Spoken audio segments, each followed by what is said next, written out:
घुम्न जाने भन्ने बित्तिकै हाम्रो यात्रा सुरु हुन्छ अघिल्लो दिनबाट। हामी भने भोलिको बारबिक्यूको लागि चिकन बनाउनको लागि हामी क्रिस्टीको डाँडातिर जान्छौँ। साथीहरू चाहिँ मस्त राम्रो तरिकाले चिकन बनाउँछन् टक्क रेडी पारेर। त्यसपछि चाहिँ हामी अर्को नजानी साथलाई भेट्न जान्छौँ। विशेष कारण जान नपाएपछि ब्लगमा आउनु पर्छ।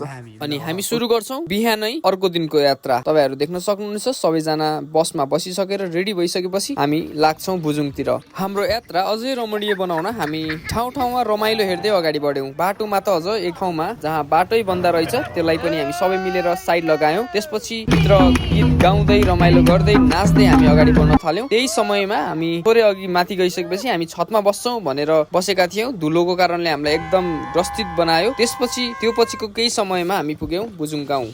पोखराबाट 6 घण्टा भन्दा भन्दै हामी लगभग 8 घण्टै हिँडिसकेका छौँ बसमा हैन। बाटो चाहिँ एकदम ध्वस्तै छ। छतमा एकछिन बस्न दिनुभयो, धेरै दिनु भएन। ठिकै छ, रमाइलो भयो हाम्रो यहाँ सरले। तर खानेकुरा खाने ठाउँ चाहिँ बाटोमा छँदै छैन है।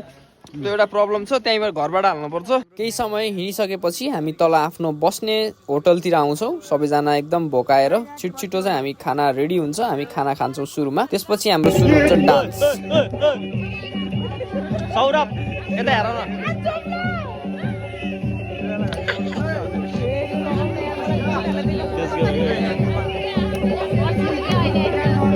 म चाहिँ आजको मेन सेफ हो। यहाँ सबैजना खाने मात्र हुन्, काम गर्ने म यो होइन। बेलुकाको नाचगान रमाइलो गफ पछि सुरु हुन्छ एकदम सुन्दर बिहानीको समय भने हामी गाउँ डुल्यौँ, माथिसम्म पुग्यौँ, एकछिन फोटोहरू लिग्यौँ। त्यसपछि हामी सुरु गर्यौँ ब्रेकफास्ट। आज हामी चाहिँ भुजुङ गाउँमा छौँ। भुजुङ गाउँको एकदम स्पेसल कोदोको सेलरोटी, साथसाथै हामीले हिजो बारबिक्यूमा नतुरेको रोस्ट होइन, अलिक धेरै भएको रोस्ट, अनि बिहानको चिया, अनि यो के छ यहीँको बोडीको यो तरकारी। बिहानको यो ब्रेकफास्ट हो। हाम्रो पर्वेन साथीले 5वटा सेलरोटी थपिसकेपछि हामी फोटो खिच्नतिर लाग्छौँ। साथीहरूले चाहिँ खाँदै हुन्छ। त्यसपछि हामीले भेट्छौँ यहाँको हजुरआमा। त्यसपछि हामी चाहिँ बिदाईको लागि उहाँहरूले टिका फुलमाला लगाइदिनुहुन्छ।